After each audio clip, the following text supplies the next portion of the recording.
ನಮಸ್ತೆ ಅವರ ಹತ್ರ. ನಾನು ವಿನಯ್ ಕುಮಾರ್ HB, ಬೆಂಗಳೂರಿಂದ. ನನ್ನ ಪ್ರಶ್ನೆ ಏನಂದ್ರೆ, ಮನೆಯಲ್ಲಿ ಈ ಹಿರಿಯರ ಫೋಟೋಸ್ ತುಂಬಾ ಇಡಬಾರ್ದು, 1-2 ಫೋಟೋ ಮಾತ್ರ ಇರಬೇಕು ಅಂತ ಕೆಲವ್ರು ಹೇಳ್ತಾರೆ. ನನ್ನ ನನ್ಗೇನು ಆಸೆ ಅಂದ್ರೆ, ನಮ್ಮ ಎಲ್ಲ ಹಿರಿಯರ ಫೋಟೋ ಮನೇಲಿ ಹಾಲಲ್ಲಿ ಇರಬೇಕು. ನಾವು ಅವ್ರನ್ನ ನೋಡಿದಾಗೆಲ್ಲ ಅವ್ರು ನಮ್ಮನ್ನ ಆಶೀರ್ವಾದ ಮಾಡ್ತಾರೆ ಅನ್ನೋ ಒಂದು ನಂಬಿಕೆ. ಅಟ್ಲೀಸ್ಟ್ ಒಂದು ಆ, ನಮ್ಮ ತಂದೆ ತಾಯಿಯವರ ಆ, ಆ, ತಂದೆ ತಾಯಿ ಮತ್ತೆ ನನ್ನ ಆ, ಪತ್ನಿಯವರ ಕಡೆಯಿಂದ ಅವರ ಅಜ್ಜಿ ತಾತ, ಇಷ್ಟು ಫೋಟೋ, ಒಂದು 8 ಫೋಟೋ ಆದರೂ ಇಡಬೇಕು ಮನೆಯಲ್ಲಿ ಅನ್ನೋ ಒಂದು ಆಸೆ. ಇದ್ರ ಬಗ್ಗೆ ನಿಮ್ಮ ಅಭಿಪ್ರಾಯ ಹೇಳಿ. ನೋಡೋ ವಿನಯ, ಮತ್ ಪ್ರಶ್ನೆ ಕೇಳಬೇಡಿ. ಪ್ರಶ್ನೆ ಕೇಳುವುದರಿಂದ ನಿಮಗೆ ಏನೂ ಉಪಯೋಗ ಇಲ್ಲ. ಪ್ರಶ್ನೆ ನುಂಗುವುದರಿಂದ ನಿಮ್ಮೊಳಗೆ ಉತ್ತರ ಉತ್ಪತ್ತಿಯಾಗುತ್ತೆ ಅಂತ ಎಷ್ಟು ಸಲ ಹೇಳಿದ್ರು ಪ್ರಶ್ನೆ ಕೇಳ್ತೀರಿ. ಈ ಮುಖೇನ ಕರ್ನಾಟಕದ ಪ್ರಶ್ನೆ ಕೇಳುವ ಜನರಿಗೆ ಉತ್ತರ ಹೇಳ ಬಯಸುತ್ತಾನೆ ಅಹೋರಾತ್ರ.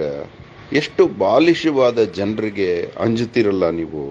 ದೇವ ವಸಿಷ್ಠರು ಶ್ರೀರಾಮನ ಪೂಜ್ಯರಾಗಿದ್ರು, ಆಸ್ಥಾನ ಪಂಡಿತರಾಗಿದ್ರು. ಅವರಿಗೆ ತಿಳಿಯದ ವಿಚಾರ ಇವರು ಹೇಳ್ಬಿಟ್ರೇನೋ. ಪಿತೃನ್ಯಾಂತಿ ಪಿತೃವ್ರತಾಹ ಅಂತ ಗೀತೆ ಹೇಳುತ್ತೋ. ಇದು ಮನುಷ್ಯನ ಅಥವಾ ಪ್ರಾಣಿಗಳ ಹುಟ್ಟು ಗುಣ, ಪಿತೃಗಳನ್ನು ಸ್ಮರಿಸುವುದು. ಪಿತೃಗಳನ್ನು ಸ್ಮರಿಸಿದರೆ ಆ ಸ್ಮರಣೆ ಕೂಡ ದೇವಪಾದ ಮುಟ್ಟತ್ತೆ ಅಂತ ಗೀತೆ ಹೇಳುತ್ತೆ. ಇಲ್ಲಿ ನೋಡು, ರಾಮನ ವಂಶದ ಬಗ್ಗೆ ಗಮನ ಹರಿಸು. ಶ್ರೀ ಮಹಾವಿಷ್ಣುವಿನ ನಾಭಿಯಿಂದ ಬ್ರಹ್ಮ ಹುಟ್ಟಿದ. ಬ್ರಹ್ಮನ ಮಗ ಮರೀಚಿ, ಮರೀಚಿಯ ಮಗ ಕಾಶ್ಯಪ, ಕಾಶ್ಯಪರ ಮಗ ಸೂರ್ಯ, ಸೂರ್ಯನ ಮಗ ಮನು, ಮನುವಿನ ಮಗ ಇಕ್ಷ್ವಾಕು, ಇಕ್ಷ್ವಾಕುವಿನ ಮಗ ಕುಕ್ಷಿ, ಕುಕ್ಷಿಯ ಮಗ ವಿಕುಕ್ಷಿ, ವಿಕುಕ್ಷಿಯ ಮಗ ಬಾಣ, ಬಾಣನ ಮಗ ಅನರಣ್ಯ, ಅನರಣ್ಯನ ಮಗ ಪೃಥು, ಪೃಥುವಿನ ಮಗ ತ್ರಿಶಂಕು, ತ್ರಿಶಂಕುವಿನ ಮಗ ದುಂದುಮಾರ ಅಂದ್ರೆ ಯುವನಾಶ್ವ, ದುಂದುಮಾರುವಿನ ಮಗ ಮಾಂಧಾತ, ಮಾಂಧಾತವಿನ ಮಗ ಸುಸಂಧಿ, ಸುಸಂಧಿಯ ಮಗ ಧ್ರುವಸಂಧಿ, ಧ್ರುವಸಂಧಿಯ ಮಗ ಭರತ, ಭರತನ ಮಗ ಅಶೀತಿ, ಅಶೀತಿಯ ಮಗ ಸಗರ, ಸಗರನ ಮಗ ಅಸಮಂಜಸ, ಅಸಮಂಜಸನ ಮಗ ಅಂಶುಮಂತ, ಅಂಶುಮಂತನ ಮಗ ದಿಲೀಪ, ದಿಲೀಪನ ಮಗ ಭಗೀರಥ, ಭಗೀರಥನ ಮಗ ಕುಕುತ್ಸು, ಕುಕುತ್ಸುವಿನ ಮಗ ರಘು, ರಘುವಿನ ಮಗ ಪ್ರವೃದ್ಧ, ಪ್ರವೃದ್ಧನ ಮಗ ಶಂಕನು,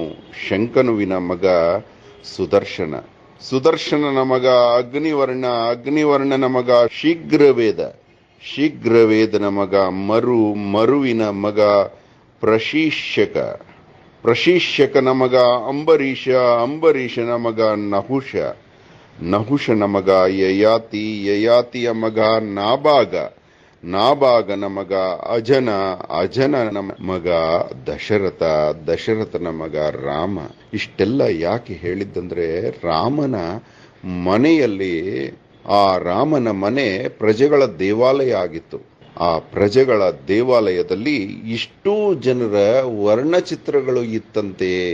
ಹಾಗಾದ್ರೆ ನಿನಗೆ ಹೇಳಿದ ಆ ಮೂರ್ಖರ ಮಾತು ನಂಬಬೇಕಾ, ಅಥವಾ ಪವಿತ್ರ ರಾಮಾಯಣ ಹೇಳಿದ ಈ ಮಾತು ನಂಬಬೇಕಾ? ಯೋಚನೆ ಮಾಡು.